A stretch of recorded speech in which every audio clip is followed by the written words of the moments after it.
इस horrifying incident के बाद इस पूरे केव को एक कब्र कंसिडर किया जाने लगा था। 27 घंटे तक जॉन नाम का एक आदमी एक केव के डेड एंड में पूरी रात फंसा रहा। पूरे 133 रेस्क्यूअर्स मिलकर भी जॉन को नहीं बचा पाए थे। ये one of the deadliest incident है जो कि हमें ये बताता है कि ऐसे एक छोटी सी गलती के कारण किसी की जान चली गई। इनफैक्ट ये सिचुएशन इतनी ज्यादा टेंस थी कि जॉन की डेड बॉडी को भी निकालना वहां से इम्पॉसिबल था और एट द एंड उस केव में ही जॉन की बॉडी को दफना दिया गया। क्या है नटी पटी केव इंसिडेंट और ये इतना ज्यादा पॉपुलर और रेयर कैसे बना, हर एक डिटेल जानेंगे आज की इस वीडियो में।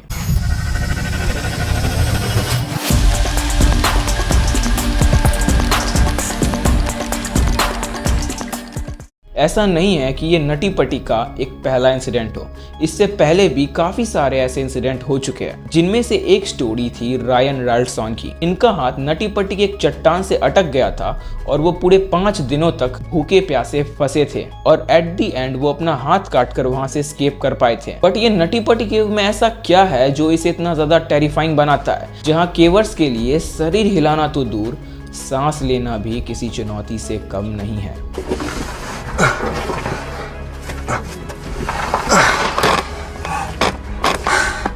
Uh-oh.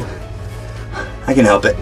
Yeah, just this beginning is kind of... अब हमें जॉन की स्टोरी को समझने से पहले नटी पटी के टेरिफाइंग पाथवेज को समझना होगा। यूएस में एक सिटी है यूटा, जिसकी कैपिटल है सॉल्ट लेक सिटी, जहां पे ये हाइड्रोथर्मल नटी पटी केव है, जिसको सबसे पहले केवर डेल ग्रीन के द्वारा 1960 में डिस्कवर किया गया था। इसके डिस्कवर होने के बाद पर ईयर यहाँ 5000 से भी ज्यादा विजिटर्स आते रहे। देखिए, ये नटी पटी केव का एक 3D मैप है। नटी पटी केव 1400 फीट लंबी और 140 फीट डेप्थ की है। ये पॉइंट एंट्रेंस है नटी पटी केव का, जो सिर्फ 30 इंचेस का है, जो कि एक वॉशिंग मशीन के ओपनर जितना ही बड़ा है। अब ये एंट्रेंस आगे जाकर 2 पार्ट्स में डिवाइड होती है, एक लेफ्ट और एक राइट। लेफ्ट वाले में है द मेज, द बिग रूम और the crack.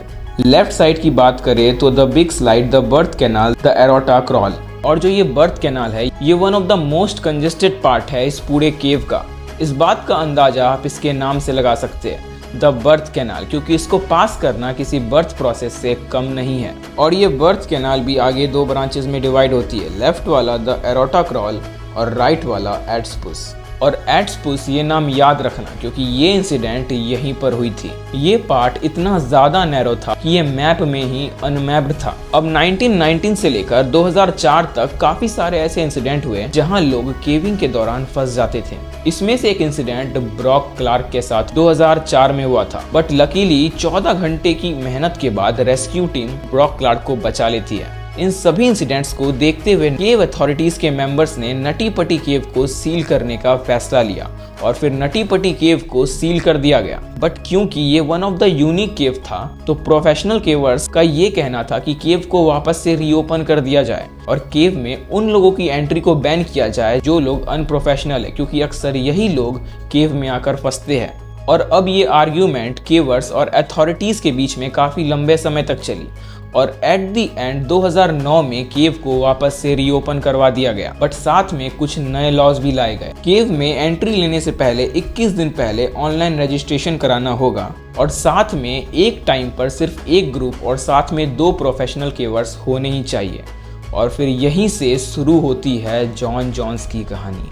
John United state के यूटा शहर का रहने वाला था और साथ ही वो वर्जीनिया में एक मेडिकल स्टूडेंट भी था। और अमेरिका में एक फेस्टिवल सेलिब्रेट की जाती है नेम एज थैंक्सगिविंग, तो वो उस दिन अपने घर जाने का डिसीजन लेता है और 24 नवंबर 2009 को जॉन अपने भाई और अपने दोस्तों के साथ नटी पटी केव को एक्सप्लोर करने का डिसीजन लेता है। जॉन को केव्स एक्सप्लोर करना हद से ज्यादा पसंद था, लेकिन हाल फिलहाल में उसने कोई भी केविंग नहीं की थी। 24 नवंबर 2009 को रात के 8 बजे जॉन अपने भाई और अपने दोस्तों के साथ नटी पटी केव पहुंच जाता है। अब ये ग्रुप 2 पार्ट्स में डिवाइड हो जाते हैं। पहला द बिग रूम एक्सप्लोर करना था, जिनको सिर्फ फन के लिए केविंग करनी थी, और दूसरा जो बिग स्लाइड की ओर जाते, जिनको एडवेंचर के लिए केविंग करनी थी। अब ये दोनों ग्रुप केव एक्सप्लोर कर रहे होते हैं और 1 घंटा काफी अच्छे से बीत जाता है। सभी लोग द बिग स्लाइड से आगे बढ़ते हुए द बर्थ कैनाल तक पहुंच जाते हैं। मैंने आपको पहले ही बताया था कि जो ये बर्थ कैनाल है, ये आगे फर्दर 2 ब्रांचेस में डिवाइडेड होती है। पहला द बॉब्सपूस और दूसरा एड्सपूस। जॉन एड्सपूस पहुंचते ही काफी कंफ्यूज हो जाता है और वो लेफ्ट टर्न ले लेता है, जो कि उसकी लाइफ की लास्ट मिस्टेक थी और जॉन की देखा देखी सब लोग उसे फॉलो करना स्टार्ट कर देते हैं। और जैसे जैसे जॉन आगे बढ़ रहा था वो इस ख्याल में था कि आगे उसे कोई एक ब्रॉड स्पेस या फिर कोई यू टर्न मिलेगा, बट जैसे जैसे वो आगे बढ़ रहा था वो प्लेस और ज़्यादा नैरो और टाइट होता जा रहा था। बट जॉन को स्टिल ये फील हो रहा था कि वो अभी भी द बर्थ कैनाल में ही है। और अब वो जैसे थोड़ा और आगे बढ़ता है कि ग्रेविटी स्लाइड के कारण वो एड्सपुस के डेड एंड में जाकर फंस जाता है, जो कि सिर्फ 10 बाय 18 इंचेस की थी और वो 70 डिग्री के एंगल में वहीं पर फंसा रहता है। और उसके बाद जॉन अपने भाई को आवाज़ लगाता है और अपने दोस्तों से ये कहता है तुम लोग जहाँ भी हो वहीं पर रुक जाओ, मैं एक यूजलेस पोजीशन और डेड एंड में फंस चुका हूँ। और फिर ये सुनते ही जॉन का भाई और जॉन के दोस्त वहीं पर रुक जाते हैं और जॉन का भाई अपने सिर को पीछे और अपने पैरों को आगे करके धीरे धीरे जॉन के पास जाता है और अपने पैरों में जॉन का पैर फंसाकर उसे अपलिफ्ट करने की कोशिश करता है। और स्पेस इतनी ज़्यादा नैरो और टर्न थी कि वो उसे अपलिफ्ट नहीं कर पाता है। और अब जॉन का भाई केव के ऊपर आ जाता है और रेस्क्यू टीम को कॉल करता है और फिर 3 घंटे बाद पहली रेस्क्यू टीम आती है, सूजी मटोला। सूजी ओपनिंग से होते हुए एड्सपुस तक जाती है और उसे जाने में 1 घंटे से भी ज़्यादा लग जाता है एंड फाइनली 12:30 बजे वो जॉन के पास पहुंच जाती है। सूजी के बॉडी पे एक रोप बंधा होता है और साथ में वो एक और रोप लाई होती है जो जॉन के पैरों में वो बांध देती है और उसे अपलिफ्ट करने की कोशिश करती है। बट जॉन का वेट ज्यादा था इसीलिए जॉन ऊपर नहीं आ पाता है और काफी ट्राई करने के बाद सूजी एग्जॉस्ट होकर केव से बाहर आ जाती है। और फिर रेस्क्यू का सेकेंड अटेम्प्ट स्टार्ट कर दिया जाता है रेयान के द्वारा, लेकिन इस बार पुलिस सिस्टम का यूज किया जाता है ताकि फिजिक्स के हेल्प से जॉन को अपलिफ्ट किया जा सके।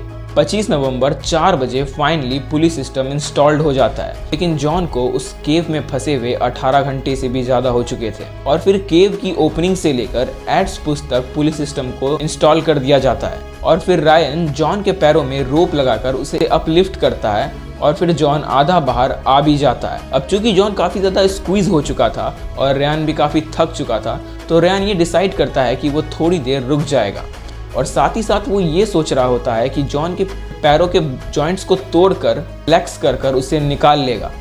बट उसी टाइम में एक और घटना घट जाती है। अब जॉन के पैर बार बार सीलिंग को हिट कर रही थी और साथ ही वो पुली को भी बार बार हिट कर रहा था और फिर कुछ समय बाद वो पुली वहाँ से उखड़ कर रेयान के हेड पर आ गिरती है और वहाँ पूरा खून खून हो जाता है। और फिर इमिडिएटली रायन वहाँ से निकलता है और उसे हॉस्पिटलाइज्ड कर दिया जाता है। और फिर ये थर्ड अटेम्प्ट भी अनसक्सेसफुल होता है और फिर से थर्ड अटेम्प्ट को स्टार्ट कर दिया जाता है डेव नाम के एक रेस्क्यूअर के द्वारा। इस बार भी पुलिस सिस्टम को इंस्टॉल कर दिया जाता है और वो काफी कोशिश करता है जॉन को बाहर निकालने की। काफी ट्राई के बाद डेव एग्जॉस्ट हो जाता है और फिर वो केव के बाहर आ जाता है। उसके बाद यूटा के एक रेस्क्यूअर ब्रैंडन कॉलिस अंदर जाते हैं और जॉन की बात उसकी बीवी से करवाते हैं, जो कि केव के ऊपर जॉन का वेट कर रही थी एंड फिर अनलकीली वो भी जॉन को नहीं निकाल पाते हैं। अब जॉन के फंसे हुए 27 घंटे से भी ज्यादा हो चुका था और वो उसी हालत में वहां उल्टा फंसा था। बट ह्यूमन बॉडी की survival time limit upside down इतनी ज्यादा नहीं है, मतलब इतने टाइम के बाद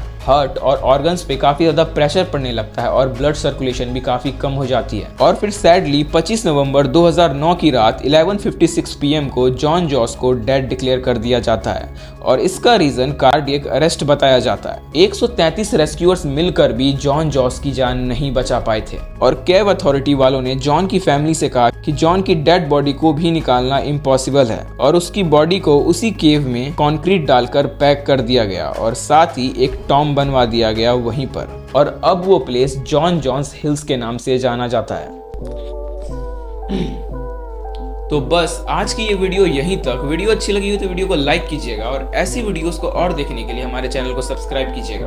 थैंक यू।